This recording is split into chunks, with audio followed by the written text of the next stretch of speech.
Check, check, mic check. How's everyone doing tonight?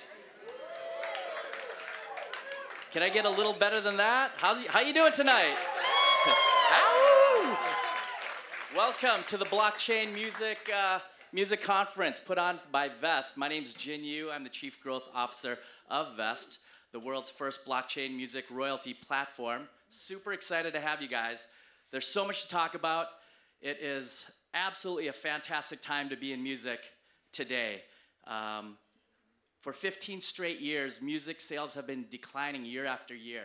And the last 3 years, since 2015, it's been increasing year after year for the last 3 years. We've got so many different distribution platforms. You've got Spotify, YouTube Music. You've got Tencent, which is doing a $30 billion IPO.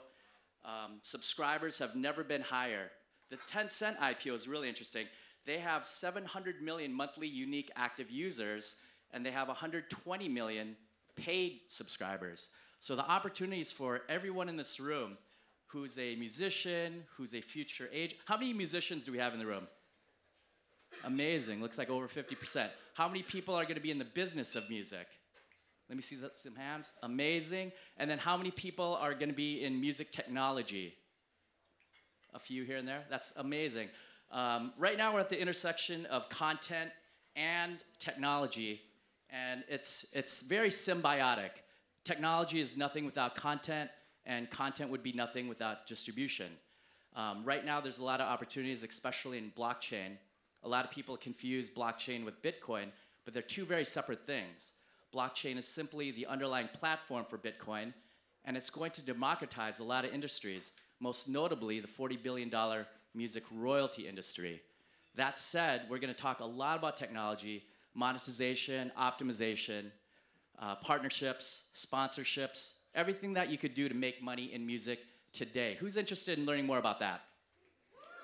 Outstanding, I love it. And at this time, could I welcome our wonderful panelists? Woo!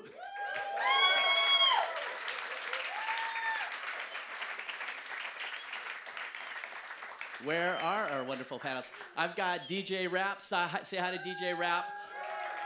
The world's first female electronic DJ, label owner.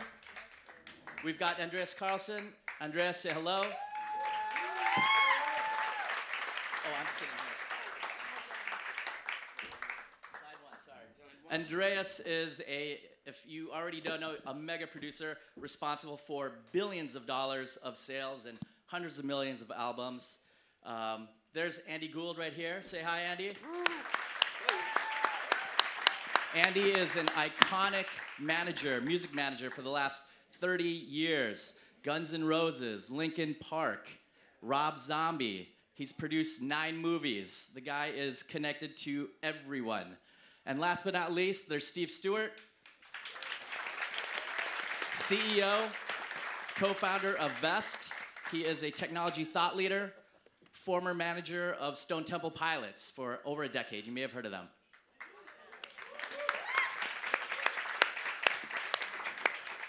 All right, I know we started late. I sincerely apologize, so I'm gonna get right into it. So many questions, so many great people here. Can I briefly ask all of you, and if you could take turns, how did you get your start in the music industry? Hey everyone, how are you doing? So for me, my start was my mother encouraging me to play piano, and from there it grew into an organic thing where I just got into the music scene, raving, and just listening to music. And honestly, I'll just say grassroots, the passion for music and listening to a lot of records. So I would say I got my start when I was 5. Let me ask one other thing. After you introduce how you got your start, can you also say what was your first big break? Yeah, I mean, I've always been into music, and that's what I was going to do from this big with the hairbrush singing in front of the mirror. I'm sure you guys have been there.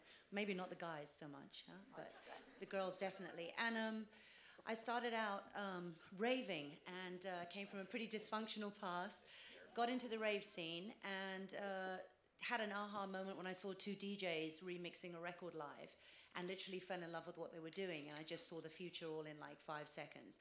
So as I started DJing, I got a break when, in those days, there were no female DJs. You weren't allowed to play in the same room as the guys. You didn't get paid the same as the guys.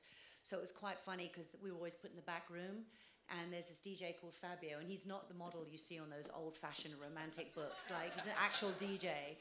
And, you know, he was sick one night, and I had been bugging the promoter for 6 weeks, and he came up to me and he went, yeah, you better be as good as you say you are. And that was it. That was it, really. That was my first break. There were many breaks along the way. There isn't just one break, I don't think, for anyone. So I think when you just think about that one break, that's kind of a myth. It's a series of synergy and stars and alignment and lots of happy chance things happening, as well as hard work and dedication that really feature you into getting that break, you know? Awesome. Andreas, how about yourself? Yes, I was born in Sweden, which is very far away. Little town, 3,000 people, and I thought one day I'm going to be in the US.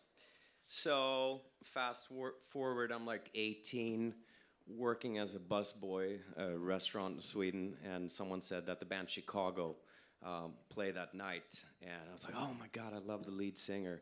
You know, I got to go and see them, and afterwards I went backstage. I don't know how that happened, you know, worked myself in, and I went straight up to him and I started like rubbing my arm a little bit like this. He was getting a gold record or something important, and I wouldn't, you know, just like tap him on the shoulder. I started like making myself visible. Anyways, so he said, hey, how are you doing? I'm going to Los Angeles. And he's like, you got my number? No, but I would love to have it, you know. So he wrote down his number and his address. And right after New Year's, this is 93, I jumped on a TW-8 flight. I went to his house, and he's like, oh, it's you. You know, I didn't call before. So I stayed with him. Even better. Yeah, I stayed with him for a week, and we wrote songs for my record, and I called my girlfriend back in Sweden, and it was collect calls at the time, you know, and she didn't really want to accept collect calls, but I called her, and I said, this is unbelievable. I'm working with my, you know, big hero here, and, you know, I kind of wanted a witness. So I thought, listen, I'm a busboy. I'm here with this big artist. This is for, you know, the newspaper in Sweden. I should just call them and maybe they can come and do an article. And they did. And then a record company in Sweden read this article, and it was just like, you know, they really blew me up and said, we want to sign you. And they signed me, and I did a record, and it sold 3 copies. I bought one. My mom bought one, and then somebody else. But anyways, yeah, he bought one. But what happened was that my record company said, well, your record has sold 3 copies, you know, not great, but we can put you on tour with this new band. I'm like, okay. Yeah, you're replacing this guy, Peter Andre, and that was an English artist who had like a 6-pack. I didn't, still don't. And the band was the Backstreet Boys, so I was going to be the opening act.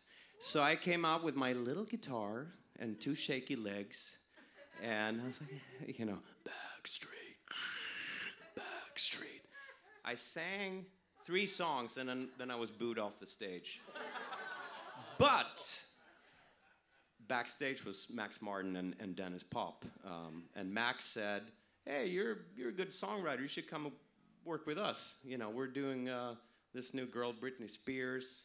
We're doing In Sync, if you're familiar with them, Backstreet. So I just walked from that article straight into sort of the epicenter of music. And I think 4 years later, I was Songwriter of the Year in the US. So I took a shortcut. That's how I got started. That was a long story, sorry. All right. I love these stories. Hi, everybody. I'm the old guy on the panel. My one, I got there's a similar sort of story, but I was told, I went to my career guy at school when I was about 15, and we have this thing in England, classism, where you sort of stay where your parents, what your parents did is what you did. My mum and dad, who I love dearly, but they were working class, and I wanted to be in the music business. And I had an album, and I said, I want to do one of these jobs. And they said, nope, you can't do that. You have to go be a builder on the building sites because you're 15 and you're basically dumb. And so I was like, so I went home, I said to my parents, what time do you have to get up to be a builder? And they said 4:30. I said, I want a job where I can come home around 4:30, thank you. And so, long story, so I went, and they said, go, look, try to see what you can do. We can't help you because we don't know anything about it. So I got a job as a bike messenger for Chapel Music, which is still around, Warner Chapels. And I was delivering a piece of sheet music, this is how long ago it was, to a pretty famous record producer. And I said, do you need someone here to make tea and run errands and be sort of more in the office and be outside? And they said, yeah, we do. And that was George Martin. And 1969, I was working for the Beatles. And that was my big break-in. Try to beat that story. I know, right? I dropped the mic on that. Let's see. I started in music. I took piano and trumpet in elementary school. Played drums through junior high and high school. I had a band like everybody else. Played clubs up in LA like the Roxy and the Whiskey and all those places back in the day. And I think I started managing that band just on my own because drummers really don't do anything else in the band. And I think one of my first breaks was in college. I was at UCLA, and I was interning. I had an opportunity to intern for Martin Kirkham and Steve Jensen of a company called Direct Management. They were managing Wire Train and Echo and the Bunnymen and B-52s, a lot of British bands, OMD. And I learned my first, music industry skill set from them because their assistant, this woman named Jeanette Sheridan, how do I remember her name? Every time Echo and the Bunnymen came to town, she would go out with them, and she would never come in. Like 3 days later, she'd still be out, MIA. And so the guys, Martin and Steve, were like, hey, Steve, we're not paying you, but can you kind of download our emails and start taking care of our stuff? And by the way, we'll pay you. We'll pay you like a couple $100 because the assistant that they were paying was nowhere to be found. And so I did that for them for probably a half a year, made connections with lawyers and other people in the industry, and started to realize that the artist relations part of the job, which she was really doing, I wasn't doing it. She was out with them all day when they came to town, got drunk, never showed up. That was almost as important as the stuff that was happening on the business side. So she was keeping that relationship with the band, keeping them happy when they came to LA. And then, there is a responsible side, which is what the other guys were doing on the business side. So that was probably my first break. And from there, I got a job working for Ice-T's manager, George Hinojosa. We ran a two-person shop for 3 years after the Freedom of Speech record came out, and before OG and New Jack Hustler, and Body Count, which was kind of a crazy, crazy time, and the Cop Killer thing, which came out and was kind of crazy. And during that time, guys I grew up with were in a band called Mighty Joe Young, and they were one of our sister bands that we played the strip with. And they were giving me a tape saying, can you help us shop this and get a deal? And I shopped it for about a year and a half, knocked on every door, finally got a deal with Atlantic Records in '92, changed the name of that band to Stone Temple Pilots and made a record with them, broke out, started my own company, and kind of ran with them for 10 years and sold maybe 25 million units and really got my start in the music business that way.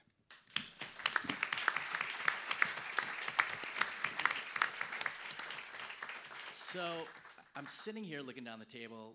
We've got titans of industry in each of your own respected verticals. You guys are amazing. What attributes did you all possess to cause you to make it in your respective industries?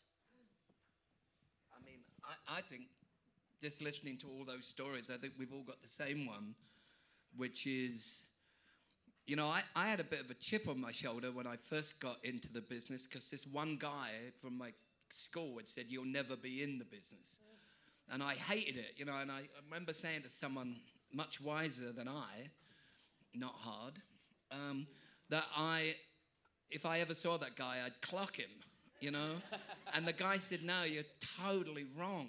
you couldn't be more wrong. If you see that guy, buy him a beer, because he's the guy that inspired you, that no, you turned to yes. And every one of these stories is a whole group of people that people said no to. And then all of a sudden, you turn no to yes. And if I ever had to say, the first thing I would, as a manager, that I learned is how to turn no into yes. And apart from my dating life, I've succeeded pretty well.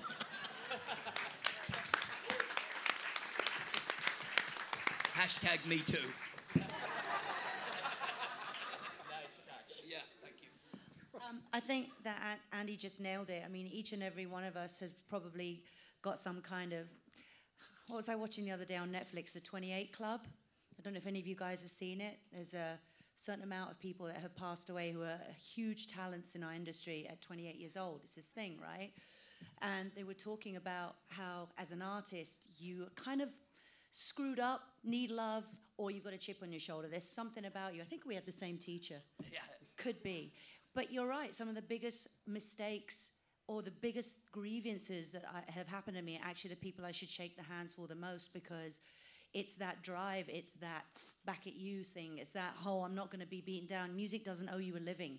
It doesn't owe you anything. It's about that passion and how you feel about it and how you just need to be on a stage like, I don't know, how a woman aches for a baby or a dude wants beer. It's just like one of those things. It's like, it's not an attribute like, oh, I'm the most talented or I'm the best songwriter. That all helps. But I think it's just that burning thing to not be left behind and to just show the world that you matter in some way. And call that insecurity, call that passion, call it what you want. But for me, that is what drives me every day, so. Beautiful. I think my big thing is like, I didn't want to live another person's life. We're all afraid of not fitting in. You should be doing this in life, or you should get an education and do that, or you should become a lawyer or whatever. I wanted to be in music. I loved music. I was consumed with music. And when I was 11 years old, my father went to prison for embezzling money. So I was just, I have to win in some sort of way. And I think when you do what you love, you will succeed eventually. If I had one tattoo, I don't have one, it would say relentless pursuit. In the end, you will always win. You could have 10% talent, but if you have 90% drive and ambition, you'll win. And I put my focus there and just went after it. But I wanted to do something in my life where I had fun every day. I mean, we're born and we die, but in between we can have a lot of fun. So do what you love.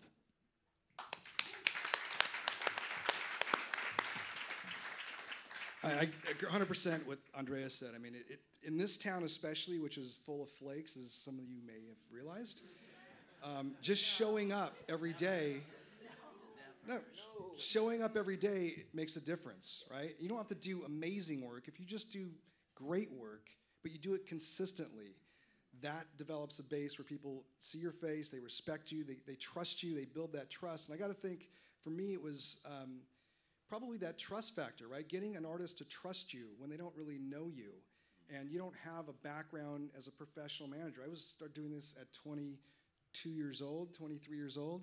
And when I first signed that band, STP, to Atlantic Records, there was a lot of pressure at the label to go find a professional manager. You don't need this kid. He's like your buddy. Go get somebody that is 50 years old that knows this business. But I think, again, the tenacity, the relentlessness, it's a young person's game. You have to really put your heart into it. And just by showing up, going the extra mile, being there every day, knocking on those doors, ringing those phones, sending emails, over and over and over and over again until you can accomplish something, most people give up. Most people don't show up, and most people will give up after the first couple of tries. If you hang in there and keep knocking on that door and keep hitting emails and introducing yourself and networking, you will eventually succeed.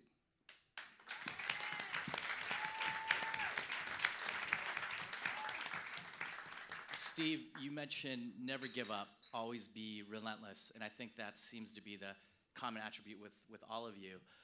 That said, not everyone in life can achieve absolute success.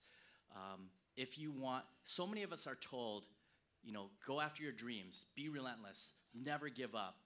But if we're not all destined to achieve greatness, how do we know when to cut our losses and move on to something else versus stay the course and be relentless? That's a really good question. The lead singer in my band from high school was one of those people. He never gave up, but he did it until he was tending bar with two kids. I mean, it was, at some point, you have to take a step back and say, what's realistic? And I think you know that in your heart, and you'll know that from feedback that you get from people that you're dealing with. If you knock on 100 doors and get them slammed, but one of them says, you know what, I like what you're doing, I just don't have an opportunity for you today, you'll get a sense of that you're on the right path, I think. If it's something that's completely foreign and feels uncomfortable and it doesn't feel like you're congruent with where your heart is, then I think you need to bring that into parallel with where your joy and where your purpose is. Because, as I think all of you guys mentioned, once it comes from here, people know that, right? When you're sincere, when you feel it, you're going to be able to sell it, right? And when you mean it, you're going to make it happen. And I think all of us, I think, none of us went and got a job application and worked at some company pushing paper. We created our own jobs. I mean, what I did as a manager. One of the things I love about the new industry, which you guys are all in, you know, remember, I've been in it a long time, and I guess I'm, you know, more towards the end of my career than the beginning of it, but all these people in the room that are young, and I mean, the thing about the new industry that I love so much is that there's so many more doors open for you. You know, it seems when you look at it, it was easier in my day, but believe me, it was just a bunch of record label guys all thinking they knew better than you. What I like now is that you can do it yourself. So much new music and so much new stuff is born on the internet and born, you know, in your own place. And that wasn't the case. You know, you had to go through the sort of the powers that be. You know, you had to sell, you know, artists had to sell it to a manager had to sell it to a record label had to sell it to the radio guys, radio had to sell it to the public. There were tons of hoops and stuff you had to do to succeed. And I know it seems easier, but I swear it was not. And now there's this stuff that's happening every time I turn around. There's like, you know, somebody's got 3 million views on something. And I'm like, where did that fucking come from? You know, I don't know, you know, because I'm older now, you know, and that's what I think the joy of the industry now, that's why a lot of young people work for me, is the joy of the industry is to find, for me, is to find young managers, you know, that I can help not make the mistakes I made when I was younger. But I think where you guys are at is there seems to be a ton more opportunities, again, to what Steve said, if you're going to work it. It won't come. They're not going to no one's going to come knocking at your door and go, hey, here it is. Even when you look at like some of the recent successes, always a ton of work gets done behind it. It's never easy. And, you know, that's what I love. I mean, and if you're really into the music, sorry for this is a long answer. If you're really into it and it really touches you and it really fuels your soul, which obviously it does here, you won't give up. You won't give up, even if you are 40 with 2 kids and tending bar, you'll still make music for you. It's one of the biggest problems I have now is people make music for the industry. Don't make music for the industry. Led Zeppelin didn't make music for the industry. U2 didn't make music for the industry. None of these guys, Stone Temple Pilots, Rob Zombie, none of them. They made music for themselves, and the industry caught up with them.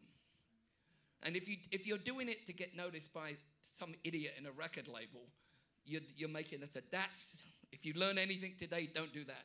Do it from the heart, do it for yourself.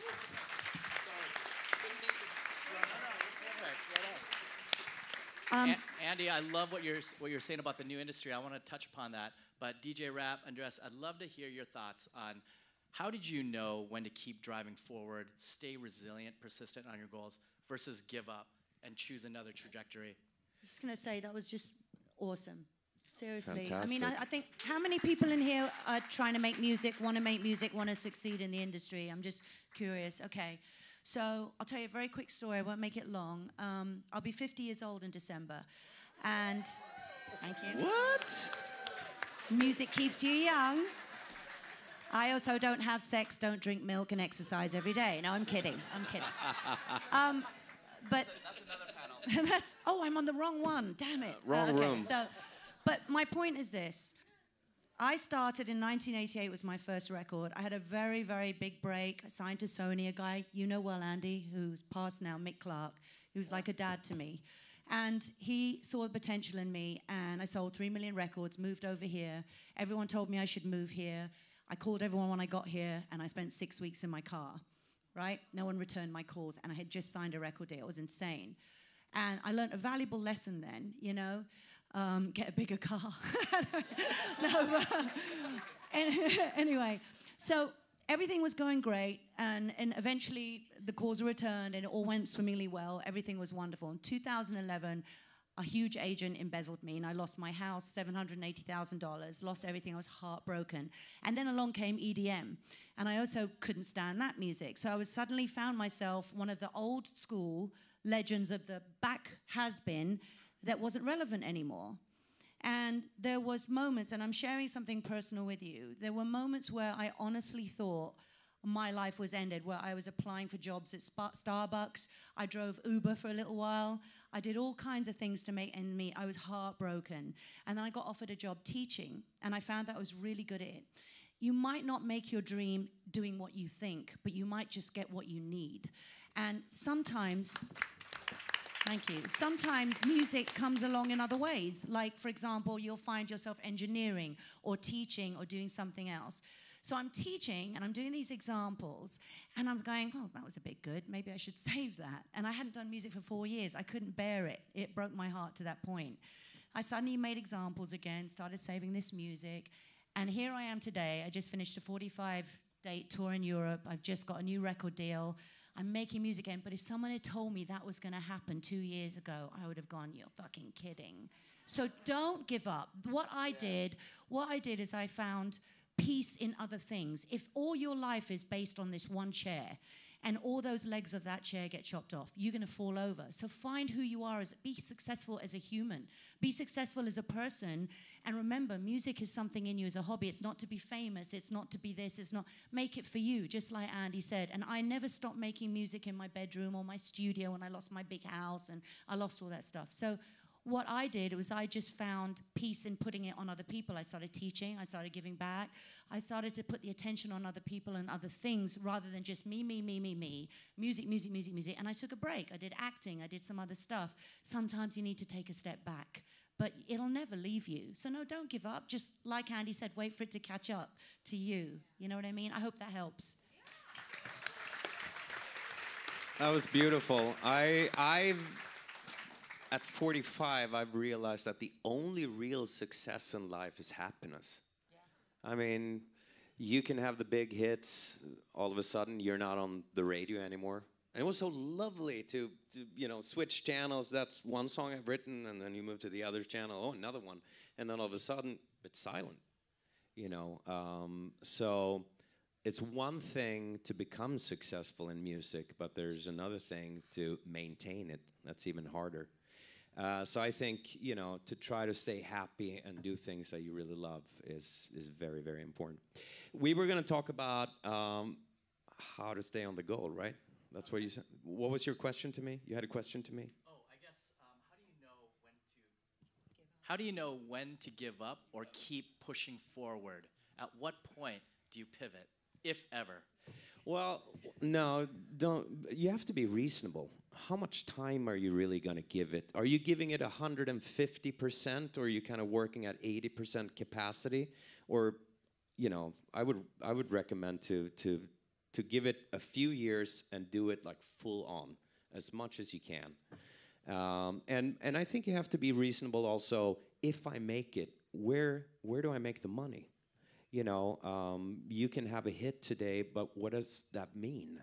You have to educate yourself before you embark on this journey. What is the pragmatic sort of model here? How do I make the money? And if I'm at my very best, what's the reward? And when we were making records, we were always asking ourselves, who's going to buy the record? What does my fan of the music we're making here, what does he or she look like? You know, when we were making music for the Backstreet Boys, in the beginning, it was 14-year-old girls from Germany, and eventually it would be, you know, Wall Street guys singing, I want it that way. You know, but at least we know what they look like. And I think that's, yeah, you have to know your audience. You have to know your client. And you have to see yourself as a business. You're not just like some person that can wake up at 2 in the afternoon, like, I'm gonna, you know, go down to the studio and look into my 2 speakers. You're a business. You are a personal brand that people will invest in if they see you as a business. And I think the mistake that we make, and I say we as creators, is that we see this as some fun and games. You know, we're in it, we're gonna have funny hairdos, dress weird, and be in music. I mean, we are on top of the food chain in the world.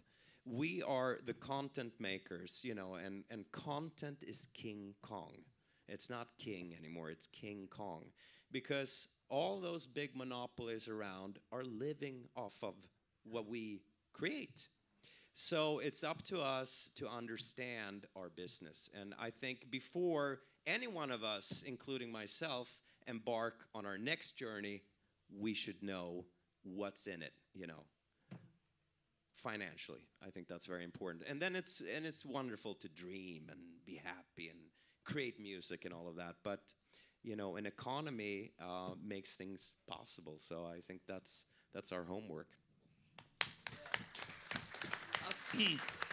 Ask yourself at the end of every day, what did I do for myself today? That's been just one little thing for me. I always try to, at the end of every day, go, what did I do anything good today? For me, you know, for the industry, but mainly for Andy. What did I do? And some days, it's not so much, you know, but I try to always think, and the people that are just starting, it's a great question to ask yourself.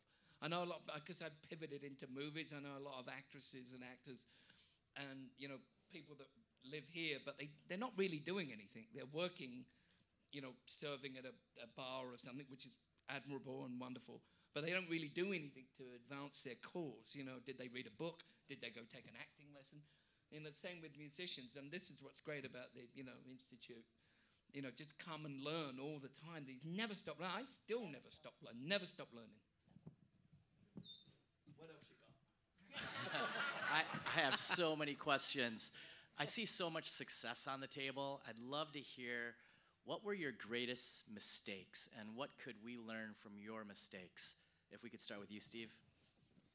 Wow. You're at 7 and it started. I mean, I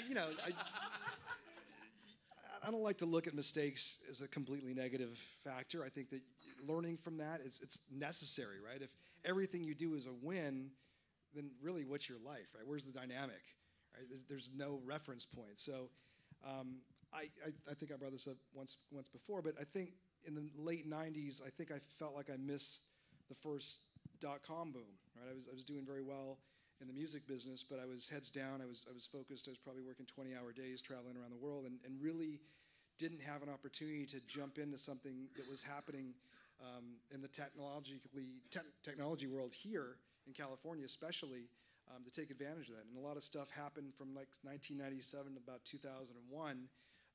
I think in that space it really changed the world that we live in today. And I felt like I was kind of, again, focused on what I was doing and not able to take advantage of opportunities that I saw there at that point. And hopefully, you know, those things change as time goes by. I mean, I think all of us have probably that same thing. We're so busy doing what we do that things come along, you know, the way, you know, for me, at least recently, the way EDM music is now super popular. And I didn't really see it coming that much because I'm not that interested in it, frankly. You know, and, you know, it's keeping up with what's going on. I think if I had to criticize myself, you know, because I kind of made it by managing rock and roll bands, that I didn't pay as much attention to perhaps, you know, urban rap music, but I caught up with that quicker. and country, and you know, I try to find stuff, but you know, certainly just recently, I find myself really, I'm not really sure what the EDM movement is, and I don't like that about myself. I want to know everything that's going on. I want to know why it's popular. I want to know who's saying something. And I understand that a lot of the music is, you know, you go to Coachella now, and that's where all the real hot stuff is. It's not on the main stage. It's in the DJ tents. And I gotta, you know, for me, I want to understand it a bit more. Same as Steve with the technology stuff. I mean, I am not I'm a vinyl guy in a digital world. What can I tell you, you know? Hey, vinyl's making a big comeback. Maybe I'll make a comeback. Yeah. Yeah, plus 19% last year. I would say legal. You know, a doctor should be your best friend, but I think a lawyer is a pretty good friend to have too. You know, I was just in an 8-year lawsuit in this country over intellectual property with someone in court singing me my songs that I had written. And it was a very, very tough, expensive, time-consuming lesson. So before you embark into signing contracts and getting into the business side of things, I think you should try to look for the answers, surround yourself with smart people, and learn. You know, I mean, you can take enormous risks once the big money starts coming in, or once you start attracting a lot of attention. I was a host, or I was a judge on a couple of TV shows in Sweden, and I was releasing books, and so I became a target, and that's a good place to be in until the shit hits the fan, and it got really, really tough, and it was my fault, and in the middle of the lawsuit, I said, Your Honor, may I say something? Yes.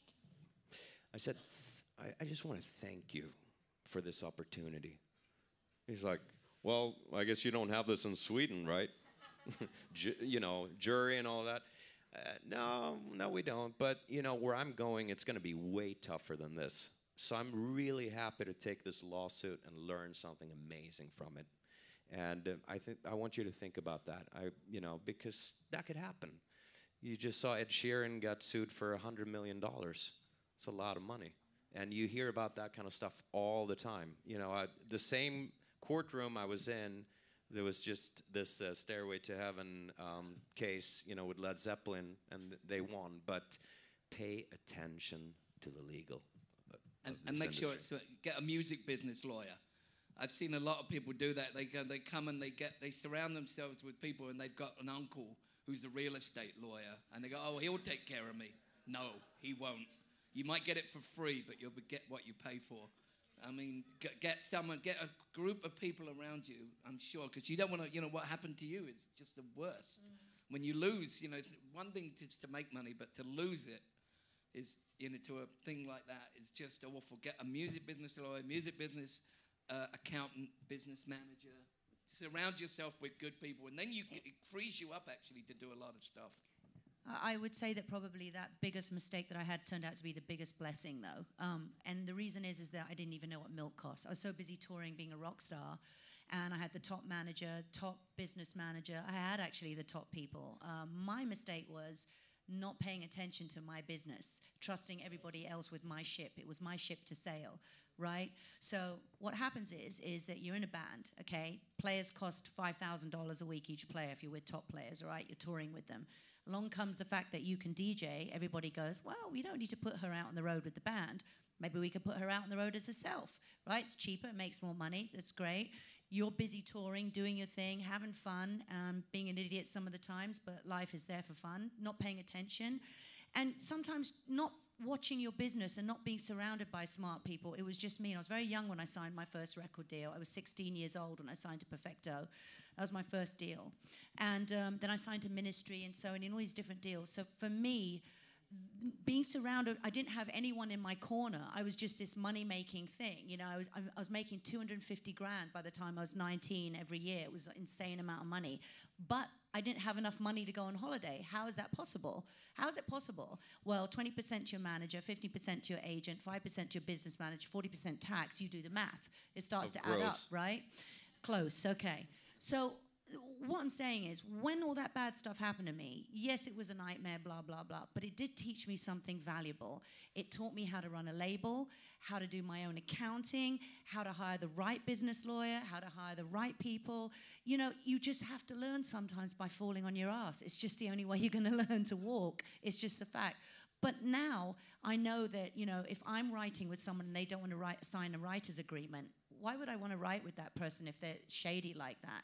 You know, you've got the internet now. There's no reason for you to be unknowledgeable. You know, it's right at your fingertips. If you don't know anything about the music industry, I have a course, for example, on Music Tech Collective that's $20, okay? And it's everything from mechanicals, royalties, everything you want to know about it. And it's like, there's no excuse now to not go on the internet and arm yourself with knowledge. Back in our day, it was like, send a pigeon, tie a note to its leg, hope it lands, and, you know, that's how it's going to happen. I used a bottle because I was in Sweden. So I'm just saying, like, maybe those mistakes, they are hard, and we're here to help pass that knowledge on. But it is better for you because now you guys have the opportunity. It's all out there. We've made the mistakes and trailed past, but you are going to make your own mistakes ultimately. But definitely just, you know, get some knowledge and don't be afraid to fall down. You're going to pick yourself up. You know, that is important. Beautifully stated. Can you all talk about what the industry looked like in the past and where it is today, where it's going in the future, and what would you do today to build a brand, to build a company with the resources that you see today? Okay, I'll take this one to start, but let me get my crystal ball. Hold on, because apparently I know what's going to happen in the future. I don't know what's going to happen in the future, but companies like this, Vezt, it's really exciting for me. This is part of the future. What you guys are here today, I feel like we're in the beginning. You remember when Bitcoin was just like this whole thing, and then everybody lost out, and everyone was like, fuck. You don't want to do that now, right? So we're all like interested in what's happening with technology. I certainly think that building your brand starts at home with the internet.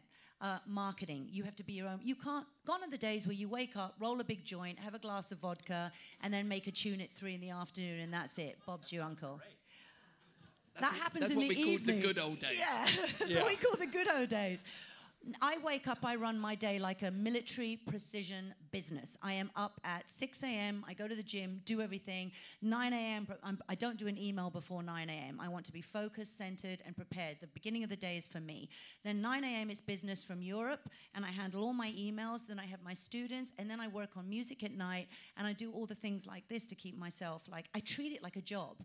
You know what I mean? So I work on my publicity. I post at certain times of the day between 6 and 8 in the evening and 12 at 1 lunchtime. I find something interesting to tweet about. I'm not going to tweet about my fucking toenails. I'm going to tweet about something interesting. And then I'm going to communicate with people on social media to make sure that they are having a conversation with me. I've grown my brand in 2 years to 200,000 followers when it was just dead. I didn't have anything going on 2 years ago. Yes, I had something going on back in the day, but it's consistency in growing a brand. So what I did is I went to England. I don't know what's happening in the world of drum and bass right now, but I'm excited about it. So what did I do? I learned. I went over there, took a cheap flight, spent a month in a person's like apartment that was the worst apartment with a parrot you could ever imagine. But I got to meet every producer that was new, happening, and I got up to speed real fucking fast. And then what I don't know how to do, I joined forces with people who knew how to do. Growing your brand, you can do that yourself. Go to Discogs, learn about records and producers so that if you find yourself rubbing shoulders with one of these great guys, instead of sitting there going, oh my God, you're amazing, what you can do is talk about a band they produce or a record they work with and start to have a conversation with them and then pick their brains, because you never know, they might invite you to their house for a week, #MeToo, and have a great time, right? So all I'm saying is like, you guys have way more than we had back in the day. You have the whole internet knowledge. Just get off your ass and do it. It's really that simple, really. I think if I started over, and I was never an artist, besides from selling 3 records We talked about that. If I started over as a songwriter today, besides working with Vezt, and we're going to get into that, I think I would focus on companies. When you study marketing, you read about the 4 Ps: price, placement, production, and promotion. And that has to do with the old world of physical stores and all of that, you know. But in the new world, we talk about the 4 Es: experience and stuff like that. So a lot of companies are actually looking for content all the time, but they don't really have the ideas, you know. I would go to IKEA, for example, and say, I have the idea for your own artist. You know, I have 4 music videos that could be chopped up to 1 million pieces, and they can promote your furniture or whatever. I think there's a huge industry, and we already see it. I mean, YouTube, the biggest monopoly in the world, is just doing just that. They take our content and they sell advertising from companies that don't know how to attract content makers.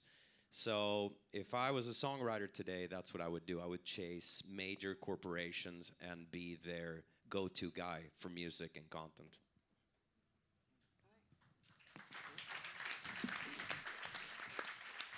Andy, Steve, your thoughts? I mean, you know, it's as I said earlier, it's your world right now. You know, if there's any thought that you guys have sitting here going, oh, these guys, you know, it's your world. And I think there's so much opportunity. You know, that's one good one. You know, getting tied in with your friends from film school that are looking for movies, you know, soundtrack stuff, just getting your art exposed. And I'm really amazed sometimes. Actually, it just happened to me today, so it's fresh in my mind, of having people come to my office and not having a real focus on what they want to do. And I think that hasn't changed from way back in the late 60s, early 70s, right until now.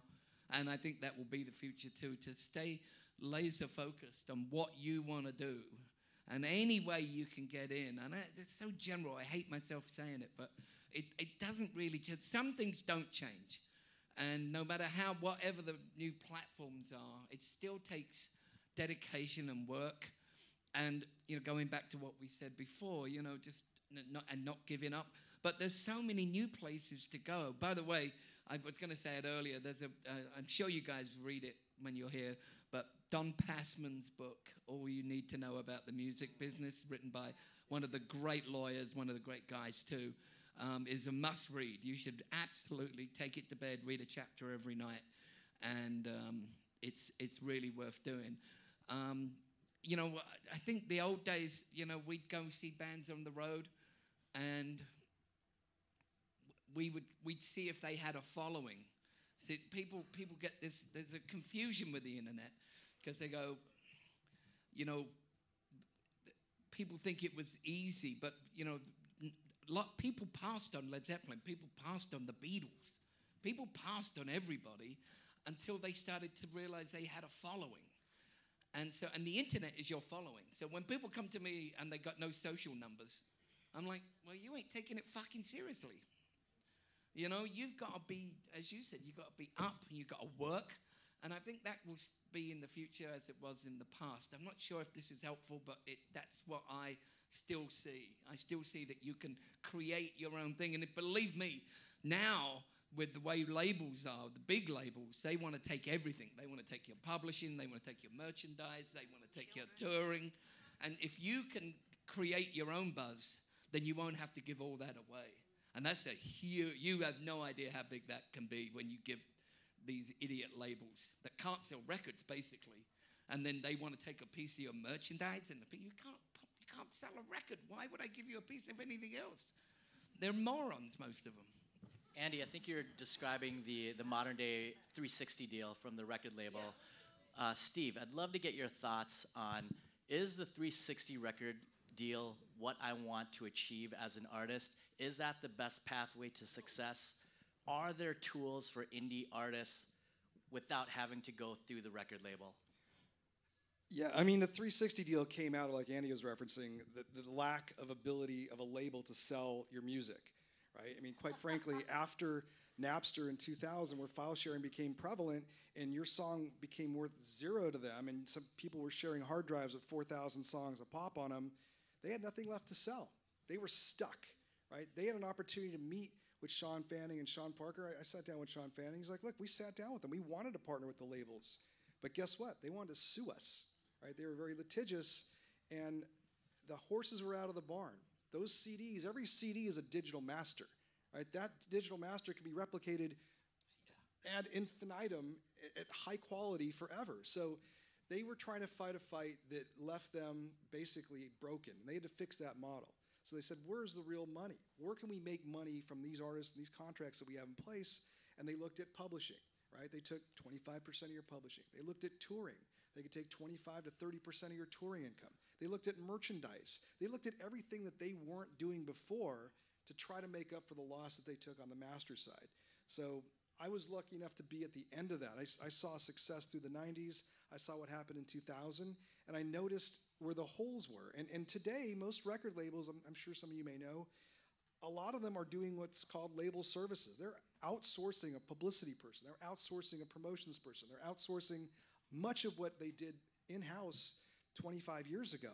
And they're still charging the same or worse rates, right? So would you rather give up 90% of your income for an advance that might look good to you initially, but one, they're going to control your entire catalog for up to 7 years, right? They're going to tell you that you work for us for 7 years. We're going to set your schedule. We're going to set your budget. We're going to tell you which producer we're going to approve. We're going to show you how to do a video. We're going to tell you what we're going to take from your touring. I mean, you're basically signing over your life to them in a way that you give up control, which has never been as deep as it is today. So some of those advances may be tempting, but I got to tell you, there's other ways to do it. And the platform that I'm building called Vezt basically lets an artist put back in control, right? It gives an artist the choice of how much they want to raise. How much of your rights do you want to put up on the marketplace? What kind of reversions do you want, right? You dictate what those parameters are. You choose what you want to put up for sale.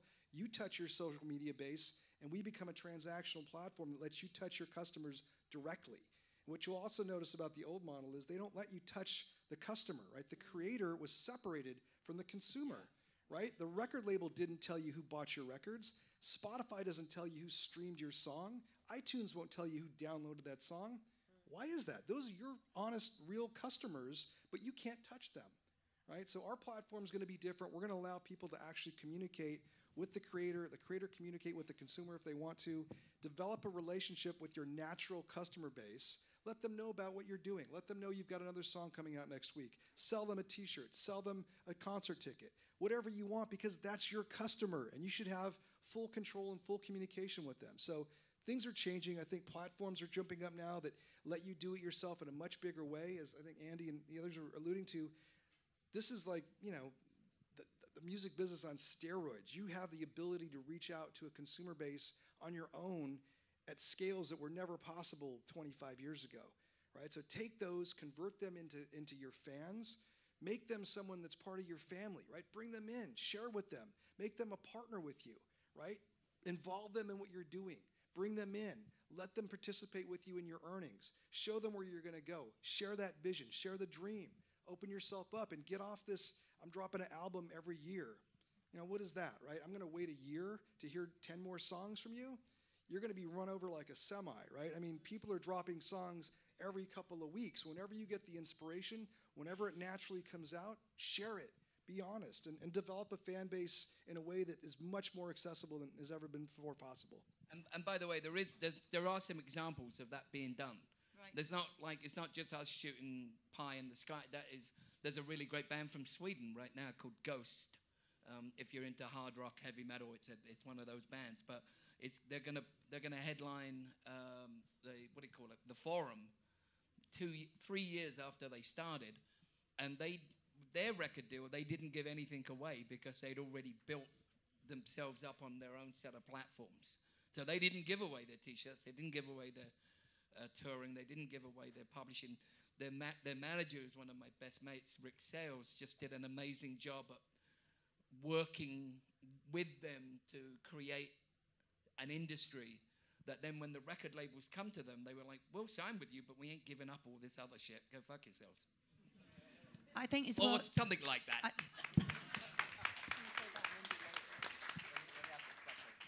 So Steve, I see blockchain logos, Vezt logos all over this place. Who here is allowed to use Vezt, and how can we make money off of Vezt or with Vezt? What is it?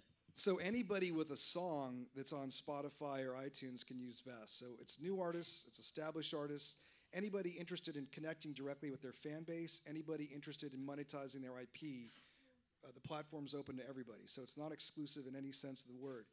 We're also dealing with publishers now. We're meeting with BMG and Sony, and we're looking for depth of market with catalogs. So we're finding that, as you may or may not know, a lot of publishers purport to do things for you that they rarely ever do. In fact, I don't think I've met a single artist that is ever satisfied or happy with their publishing deal. They work probably 2 to 3% of their catalog. The other 97 or 98% doesn't really get worked at all.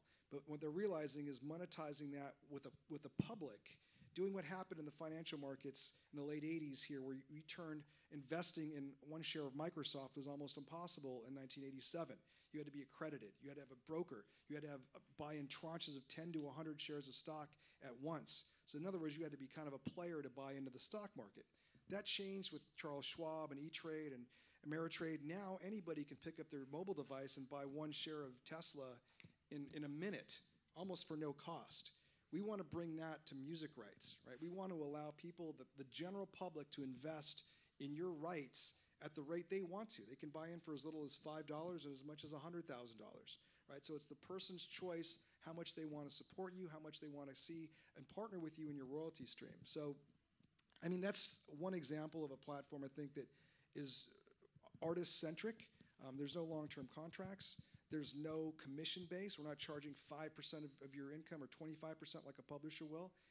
We charge a transaction fee on the buyer side, but on the artist side, there's no fee whatsoever because we want to support the creator, make sure it's the creator's choice, put them in control, and give them a transparent and efficient marketplace for the rights.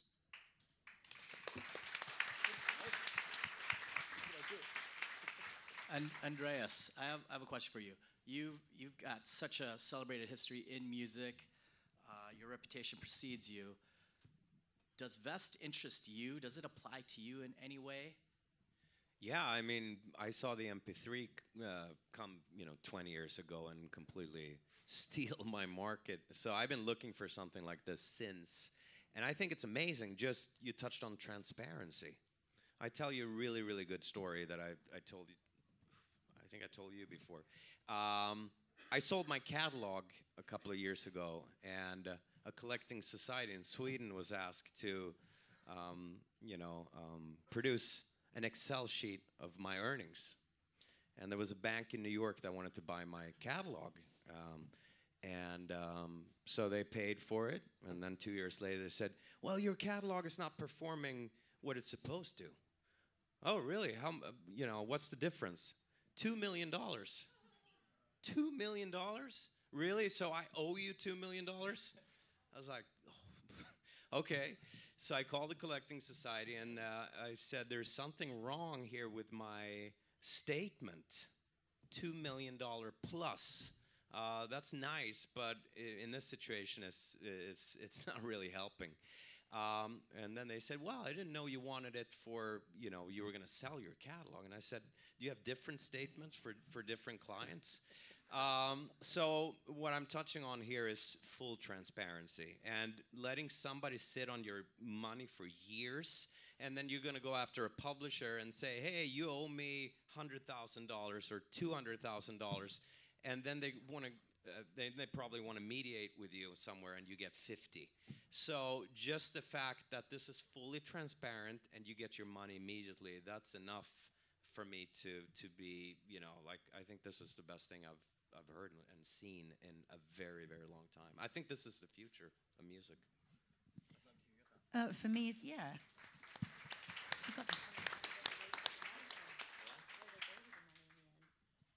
Oh, yeah. Do you know where they gave me the money in the end, the missing $2 million? They just took it from other members of that collecting society. Isn't that nice? Because there was a huge black box that holds about I want to say 1 billion Swedish kroners. but it's an enormous amount of money that is not going to the right person every year. So they just took other members' money to pay me. That's where my money went. You. Okay. Sorry. No. The other thing, one thing I have always held on to is my publishing. And even through my darkest times, the thing that has kept me fed and has kept me from a day job my whole life is my publishing. I've written songs for movies, 6 major movies, ESPN, people like Hans Zimmer, American Idols, Australian Idols. So singing and writing is great. Your publishing is going to keep you fed.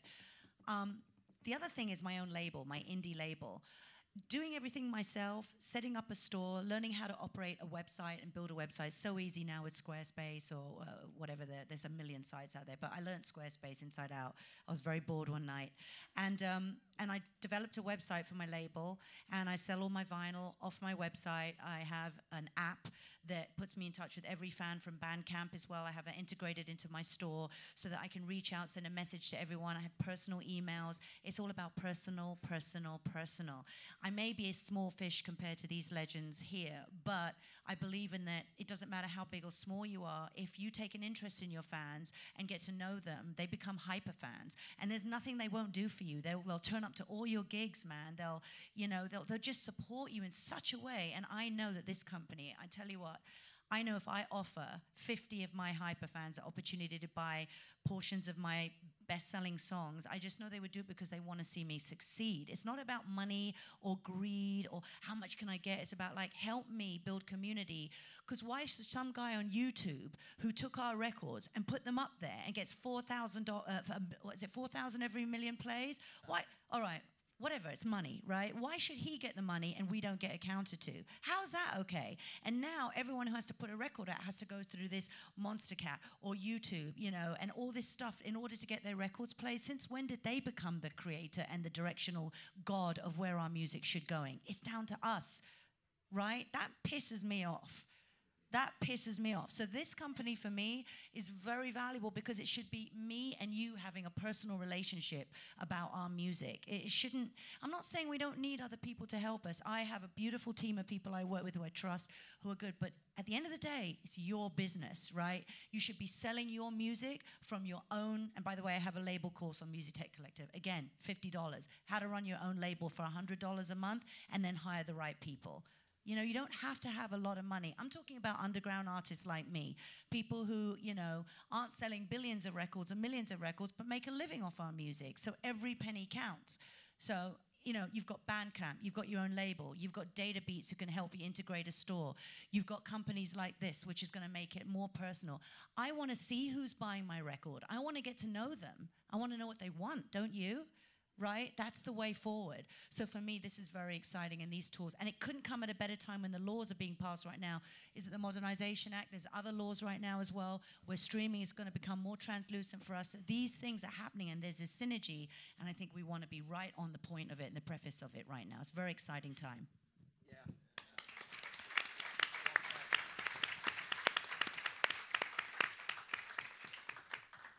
I would love to hear all of your greatest achievements in your career. I want to know the algorithm of how you achieve that so I can reverse engineer it and so I can retire a handsome billionaire like Andreas. So who would like to tell me about your greatest achievement and what is the algorithm for getting there?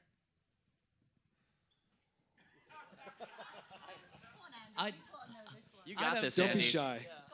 I don't think I can tell that story. The best moments are the ones you can't tweet about. It's true. It's time to confess. I think my greatest achievement was in 2016, and I was on Broadway. And, Broadway is, not for Swedes, except Björn and Benny from ABBA. So I just decided that I'm going to be on Broadway. It's a stupid idea. But I went for it, and it took me a long, long time. To write for pop, that's one thing. It's one-dimensional. But to write for musical theater, it's actually three-dimensional, because the number one rule for musical theater is, like, when you get emotionally carried away, you start to sing, And so you have to write not only a great song, great lyrics, all of that, you know, it's a very snobby club, you know, Broadway. You also have to stay in character because you're, you know, writing songs for different characters. So I was called in by Cirque du Soleil, and you know that was a negative already because they have so much money, so they're not respected on Broadway. So they were going to do a $25 million show. I was in Africa doing a charity TV show, and they said we've tried 6 Broadway writers, and we would like to hire you, and we're opening in 3 months. So I was like, okay. You know, so I was walking over Times Square every day. I was looking at big sign of Cats, you know, Phantom of the Opera, no pressure. I'm gonna do it. And then I walked underneath the theater and I heard like 38 people dancing on, you know, on top of me every day. And you can't use computers. You can't, you know, it all has to be live in the pit, played by a band. So I wrote the songs on an upright piano and an acoustic guitar, handed it to my typist, who writes out the charts. And then I looked at the charts and I said, I want the string to go like, do do do do do. The string needs to go. Do, do, do, do, do, do, do. That was very important. I loved it. I was like, when did that matter? But anyways, so eventually it opened and I brought my mom and I got to see this $25 million show that was up for a year. It was so amazing. And that was my greatest achievement. Thank you. How did I get there? Just always believe that the impossible is possible. No matter where you come from or what your parents did, or, you know, I mean, you can make up all the excuses you want. You can do anything if you put your mind to it. And I think Broadway, for me, as somebody, you know, born in Sweden, it was impossible, but I did it, and it was so much fun. Yeah, for me with movie, for me, funnily enough, the biggest achievement, I guess, for me, I mean, there's been so many. I've been very blessed with this business, man. I can't tell you, every day. One of my favorite sayings is, you know you're doing well when your reality is bigger than any dream you had. And I if someone went back to me when I was, you know, a kid in South London and said, people would want to hear your opinion at Musicians Institute, and there's been so many of those times when I'm like, wow, this is so crazy, this actually can happen.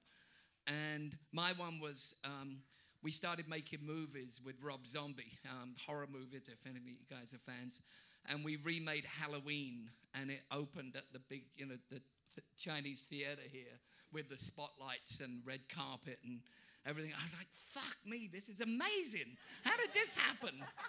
And sadly, my mum and dad had passed away already, and I was kind of bummed out because I would love, you know, I would like them to have seen it. But that was like standing there on Hollywood Boulevard, where I see, in 1977, I saw Star Wars, you know, just as a kid. And, well, probably not even as a guy, I was already old then, I think. That was amazing. And also, you know, there's certain rooms, aren't there?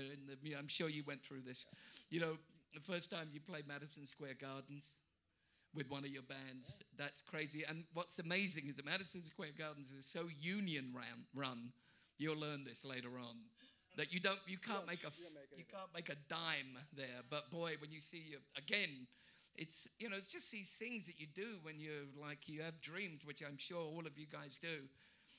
And when those dreams come true, it's like, wow, and it never stops, man. I swear to you, never. At this, you know, I'm in my 60s now, and it's still fucking fun every day. Because I'd retire otherwise if it stopped being fun. I love making movies. I love fun. I got this new country girl. I signed my first ever country act, and it's top 20 in the country charts. And it's like, fuck yeah, you know?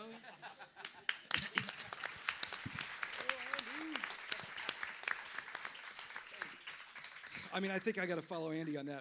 I grew up in Orange County, California, and I was playing clubs down there, and there was a venue called, well, it was called Wine Country Safari back in the day, and they built an amphitheater called Irvine Meadows, which I think is now called Verizon, and I think they might have torn it down, actually. But we headlined there with Stone Temple Pilots. We had an opportunity to actually headline a show there in probably '94. I was probably 27. I don't know. I mean, in my 20s at some point, but that was considered the biggest venue anywhere in that county, anywhere where I grew up. It'd be like playing Madison Square Garden if you grew up anywhere outside of New York. We sold it out, 17,000 seats in about 10 minutes. They told me it was the highest selling show they'd ever had there to that point. Don't thank me, but it was a hometown gig. So all that band grew up in Orange County, and it was basically being able to invite your friends and family, and it was a big night. We had a really good night, and I realized that's the kind of feeling that you can have when you put your mind to something and you focus and you partner with the right people, right? And it was a dream watching bands on that stage growing up as a kid, and then being able to headline a show there, 20 years later, 10 years later was a really big deal to me. So let me put you on pause, DJ Rap, because I want to hear about your story. Before we get to DJ Rap's success story, how many people have questions for the panelists? If I opened up the room to everybody, who has a question? Just one? Like 2, 3, 4? Anyone else? All right, cool. So let's have you answer, and then we'll open it up to questions. Good idea. Okay. All right, I'll be quick then, because it's more important about you than us right now. So I honestly feel I haven't even scratched the surface. That's annoying, because it never goes away. When I was living in a squat, and I used to dream about earning £500 a month, and I used to say to my girlfriends when we were all modeling and we had to do all kinds of dastardly deeds to keep the cockroaches from our door. I have a book coming out in December. It's all there. I may as well tell you now. Fuck it. But, I had to do some things. And I'd be like, if I could just earn £500 a month, I'll never ask for anything again. And then I learned that soon increased. Yeah, you'll ask for a lot more. I think that the biggest achievement I've had is that I didn't give up, and that I kept going, and that now I'm doing better than ever before. That's probably the biggest achievement. But there are moments that you look at and you just go, fuck me, I'm famous. It's kind of weird. Like, I was at the Mondrian Hotel, and there was a big Calvin Klein. I did the Calvin Klein campaign as billboards. First time I played Coachella. First time I did the Berlin Love Parade. You're in front of 1 million people. Nothing like it. But the frustration, the thing is, it's like this adrenaline junkie thing, you do it and then you get this depression afterwards. And people don't talk about that stuff. It's like you have this amazing show and you're high off it, right? And then it's like, it's the loneliest thing afterwards, because it's like, what's next? And that's why I can't stress enough to you, get the chair with the 4 legs. Because if all you count on are those big highs, you'll never know contentment, because it'll always be about those big highs or what the next big thing is. So the biggest success I've had is learning to live without those huge successes until they come back, because they will. You know what I mean? So that's the biggest success, is being okay without it. You know what I mean? And you're always going to want it. All right, can we open this up to questions? Can you come up right to the front? Hi, how's it going? Hi, my name's Christian Silva, and I actually came to this school in 2012, but I'm just happy that you guys are here, and I'm grateful that you guys can talk to us and share some great stories with us, so thank you for that. And first, I want to touch on the point about there's enough work to go around. I know you brought it up that, the impossible can be possible, so what is your... What can you say about that? Because, there's like, oh, there's that guy that plays guitar just like me, or there's this guy that writes songs just like me, or that guy's got the same hair as me. So, the tail end, I guess, of the music industry is so huge of the people that don't sell music compared to the ones that do. So what can you guys say about that, about making the impossible possible, and, that there is enough work to go around for all of us? I don't think it's the tail end of the business. I don't think it's the tail end of the music business. I think it's the beginning of a new music business. And this is the kind of stuff, I just couldn't. I think you have got the wrong idea right away. I'm sorry, I'm not picking on you, but I'm just saying, you don't have that attitude. That's the attitude that won't, I nearly said something really bad then. You're not... It's okay, you can say it. No, I'm not in this fucking day and age, I'm not saying it. I know what you mean, Andy. That's the attitude that won't get you laid. Right? You know what I mean? If you walk in and you see someone, beautiful boy, beautiful girl, whatever your choice is, and you go, oh, they'll never talk to me. Well, not with that attitude, they won't. This is the fucking new business, man. Come on. Get with it. Learn from what we just said and go out there and go and make it your own like we did us. We did it for ourselves, you know, in a different time. I think that was something Andy said earlier, is that have a laser focus. Think about what you want. Think about your future self, how you see yourself, what kind of music you're into, what you want to do. Don't try to mimic everyone else, but definitely learn. Look at someone who's doing something better than you in the sense of the business model. How do they market themselves? Let's say you want to market yourself, right? And you don't know how. Well, go on Instagram and just take a look at how someone else is marketing themselves. Learn their hashtags. You can certainly watch people and implement their ideas, but always be you. Be original, because everyone else is taken. So don't worry about the noise that's going on, but you can watch other people and implement how they're successfully marketing themselves. You've got the internet, you've got your idea, you've got your originality. It's all you fucking need. Yeah. Just one quick thing. I found a band from Sweden called Dirty Loops. No, has anyone heard of them? Yeah, pretty amazing, right? I just told them to be original, you know, because if you're original and you're doing something better than anyone could, I mean, you're doing your thing, the cream rises to the top. It's amazing when you see that skateboarding cat that 100 million people have just watched, and it's like, but eventually it will surface. So do what you're really good at, because no one can do it better than you. Be proud of yourself. Don't let anybody tell you anything different. Hello, my name is Zeno Gould. I am a aspiring musician. I write music. I just want to record and perform and stuff like that.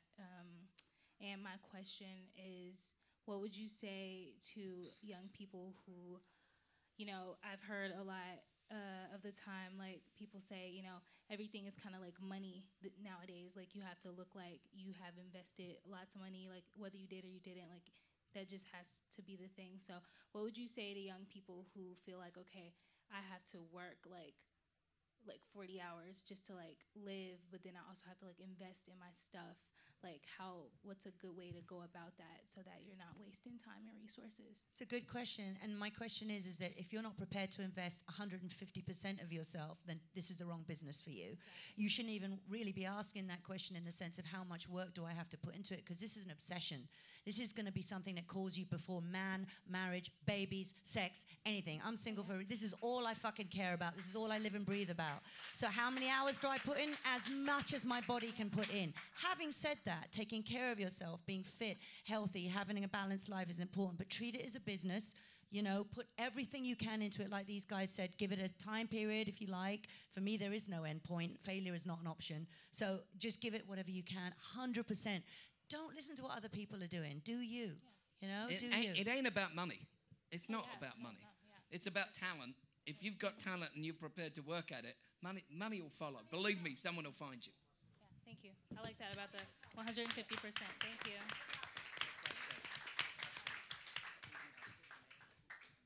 Hello, how are you guys doing today? My name is Jeray Daquan. I wanted to come and talk to you guys. I love everything you're saying today, so thank you for the positivity. I'm a songwriter as well as an artist here, and I write a lot of different genres, like, you know, pop, R&B, rock, now some country. And I've been working with country artists and pop artists, and I've been really trying to figure out a way to really get my songs into the right publishing hands, or try to figure out some kind of way to have that little bread and butter on the side that, you know, I'm making some money, or at least trying to sell some songs. Do you have any suggestions I should go through? You know, I've looked through BMI and all those different things like that. Is the best option for me to sell you know, such my catalog, which is such an array of genres? So what would be any options, some I guess some ideas you have or anything? I mean, I would say, you know, don't write for a publisher, right? Write from your heart and write for your audience. Yeah. And the publishing deals, like Andy said, the publishing deals will come. If you've got a prolific catalog of quality songs, you will get attention, right? Yeah. And if you connect with people in a real way, they will follow you. They will tell their friends will follow you. All of a sudden, you'll have a following. But I think, as everybody up here knows, a publisher's not going to really pay attention until you have, you know, millions of followers on social media at this point. They look at that. They want to know that their investment in you is going to pay off without them having to develop you, because they don't develop. Labels don't develop. Publishers don't develop you at all. So you got to develop yourself in this day and age and come to them from a position of strength. Like Andy was saying, you can get out of those 360 deals if you already have leverage. If you have a merch deal, if you have a publishing deal, if you're making millions of dollars on the road, guess what? They can't touch that. And you say, look, I just want to license my songs to you to promote at this level, and I want my rights back in 3 years. I want this much money as an advance. Take it or leave it. And puts you in a position of power to negotiate with them versus you coming to them hat in hand saying, please, please help me. You go out and build it yourself and then come to them and take the big money. I'm sorry. Just coincidentally, today I was talking to we have a receptionist that looks after a bunch of different companies over where my office is, and I was talking to this one girl that was on temping on the desk, and she said, "Oh, I saw you speak at some other event where I was chatting," and I said, "So how's it going?" And she goes, "Well, I do this to fill in, but I write songs, as if you might remember, which I didn't actually, but it's all right." And I said, "So how's it going?" She goes, "It's good. I've got a few placements." I said, "Like what?" And she goes, I said, "How many?" She goes, 150. Got 150 fucking placements. What are you doing on the desk? Come in here. Because I could use that with any of my acts, but that's what she does all day. She sends her songs out to ESPN, to different music supervisors, and I love it. I thought it was fantastic. And yeah, she obviously hadn't made enough money that she didn't have to do temping. But boy, that's what a start that is, right? It's awesome. I mean, I think that's awesome. That's a really good lesson, I think. She, no publishing deal, no fucking nothing. She just went out there and did it herself. Excuse my terrible language, by the way.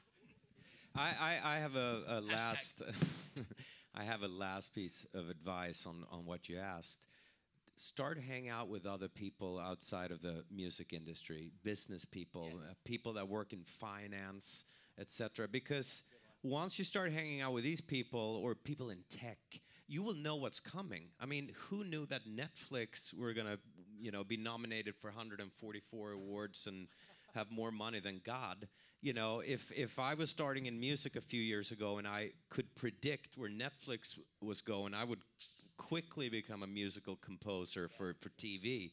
I mean, my friend Ludwig Göransson from Sweden just did Black Panther and, a lot of big things. And while we were making pop, he went into, because he saw that coming, he went into that world. So I think hanging out with people that do different things, we tend to I want to hang out with my songwriting buddies, Try to hang out with people in other fields. I think that's a great investment. That's a fantastic tip. I love that. Hi, guys. My name is Trudy. I'm from Kingston, Jamaica. I moved here to California to pursue music, of course. But my question is this. I've been doing indie music for a while now, promoting myself and publishing stuff like that. My question is for Steve. I know that with the blockchain and music, it's disrupting the publishing industry and stuff like that. But is there one tip that I could walk away with today as an indie artist on how to scale? I do get a lot of feedback from, the public so far. I have 12,000 followers right now. I started really, really low, going to shows, promoting myself everywhere, stuff like that. So I just wanted to see if I could walk away with a tip today on scaling. You've got 12,000 followers. That's a great start. I mean, that's admirable. Thank you. My only suggestion would be to offer value, right? I think when you offer your fan base something of value, they respond in kind. Mm-hmm. If it were me, I would probably figure out, maybe record something new, right, and say, look, I will give you this recording for free if you send this to 10 of your best friends. Oh, cool. Right, that's and then you 10x your followers from 12,000 to 120,000, right, and then look at what the results were and touch them. I mean, right, send them an email, contact them directly instead of just pushing stuff to them. Look for a dialogue that you can develop between them on a person-to-person basis. I know it's a lot of people, right, but I'll tell you one quick story about the STP guys. When we first put the record out, I had them put a fan club address on the back of the album, and we thought, okay, maybe we'll get some letters. The first batch of letters we got, I would say 10% of them had phone numbers in. And I got the band members, I brought them to my office, I said, you guys are gonna come in and spend 5 hours today making phone calls. And they're like, what? I said, we're going to reach out to everybody that was kind enough to, one, to send you a letter, and two, that included a phone number, and you're going to call them from this phone right here. And we sat down, and they called every single person on that list. It was probably 200 or 300 phone calls. But imagine getting a call as a kid in high school from a band member of your favorite band calling you, right? Hi, it's Robert DeLeo. I'm the bass player for Stone Temple Pilots. I just want to thank you for buying my record and writing a letter to me. It means a lot to me. Each one of those kids went to school the next day and told their entire fucking school that they got a call from their favorite band, right? So they then took one person and made that into maybe 500 fans in the course of 24 short hours. So something like that, where you provide something that's unique, something of value, can exponentially grow your fan base. Also make sure to do that on Facebook. It's the same thing on Facebook. When you've got those people messaging you, always leave a question with if someone says to you, how are you doing today? What do you do? Don't just go, I'm great. Go, I'm great. How are you? Leave the door open. When I'm selling records, I'm always doing something like a personal signature or a screensaver, and I make sure as much as I can, and it's hard because I've got a lot of people on Facebook, but do try to answer people or say hi to people or just interact with your fans, and that's really what he's saying. It's the same thing. You know, because it might not be a big deal to you, might not think I'm huge yet, I've only got 12. It's a great start, but someone is wishing they were you. And so it's like they can't believe when you answer them back. They go, oh my God, she answered me, but that's great, you know. And yeah, you're going to get some weirdos, but that's part of life, you know. It's the way it goes, right? My Facebook account, I don't take messages at all, so that's a good one. You absolutely need to. And another tip on Facebook, just so you know, because this grows exponentially, every time you do a video on Facebook, you go to the comments page, invite everybody to like your page. Because right after they've seen you do something like a little acoustic piano set or something that I'll do, I'll get on my piano, I'll sing, I'll do something, and then you'll get a video and you'll get like whatever, you know, your 10,000 likes, whatever. But if you go through the comments page and invite everyone who forgot to like your page, they'll respond right away and like your page because they just saw you perform and they think, oh my God, you just invited me. So it's that personal touch. It's little technical things like that. But again, what I said earlier, personal, personal, personal. Look at any successful salesman. What was good about them? It was that personal touch. You know, so surrounding yourselves by other people outside of the industry is a very good idea. Don't play tennis with bad tennis players. Know what I mean? Amazing. So we've got about 20 more people in line, I think, but we're running out of time. Let's do 2 more questions, and then we'll do a meet and greet. Is that okay?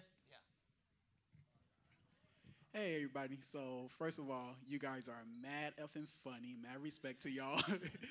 Thanks for being here. But the question I want to ask was, so I'm not really like a musician, but I am a songwriter. I say musician because musicians, I think, are the people who play instruments and all that type of stuff and vocals and that. But do you have any tips for a musician who maybe just got with a big label? Yeah, lots. Spill. Yeah, fucking lots. Here's the deal. When you sign with a big label, you often think that's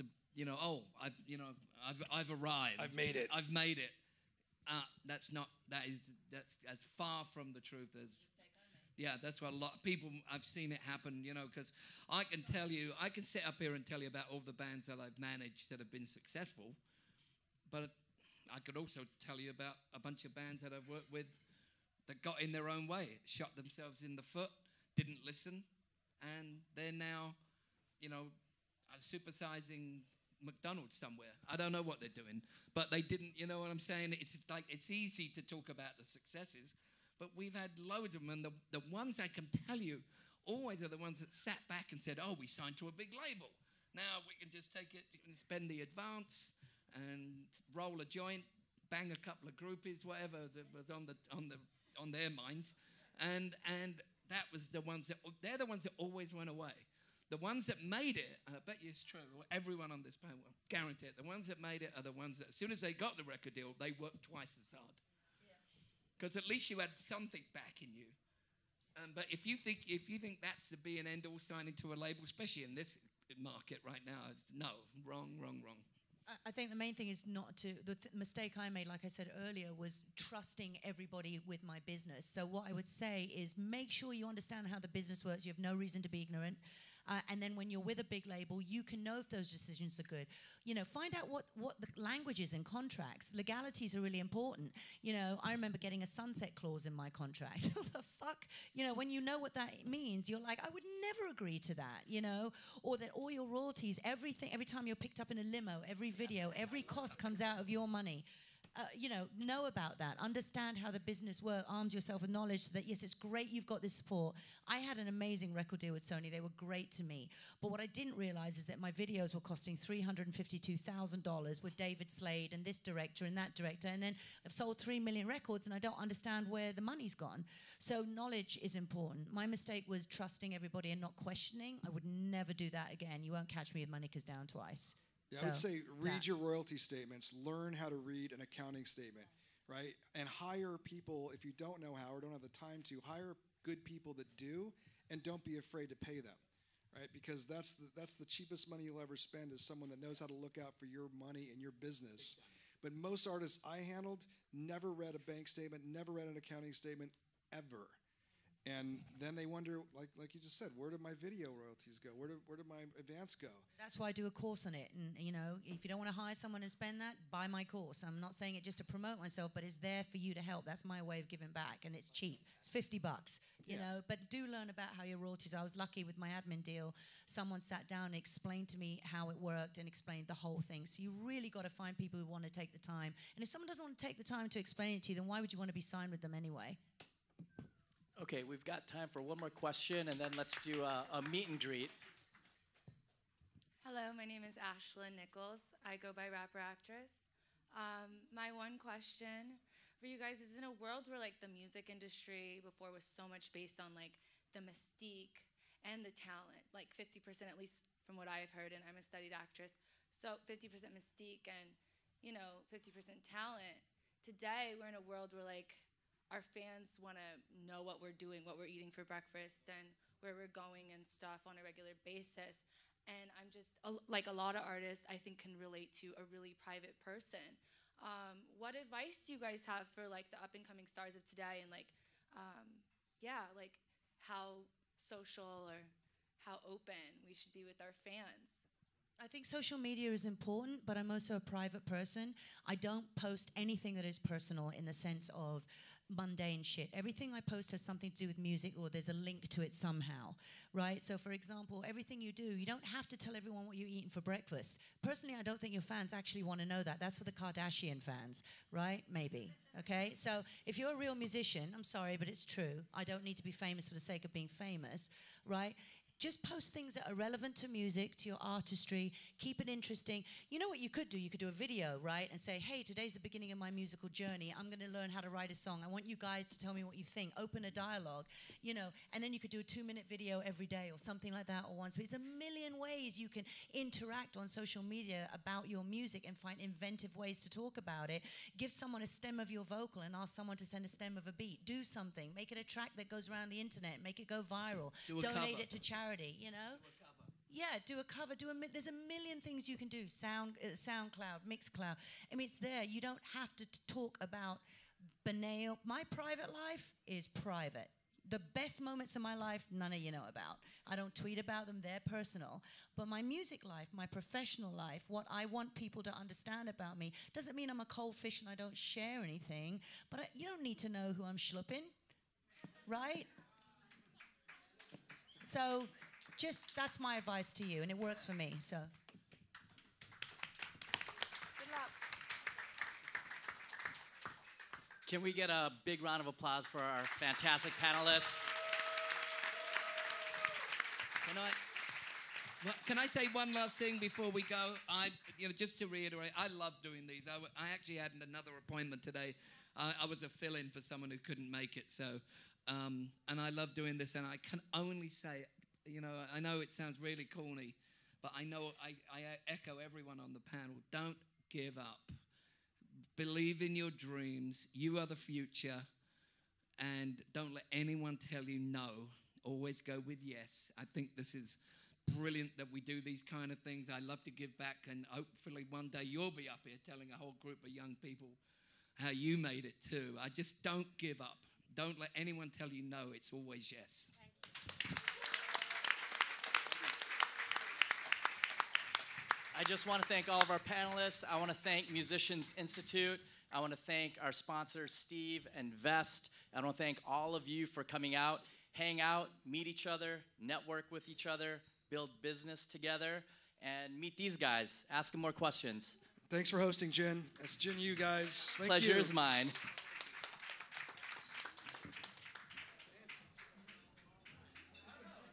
Can we get the lights up a little bit?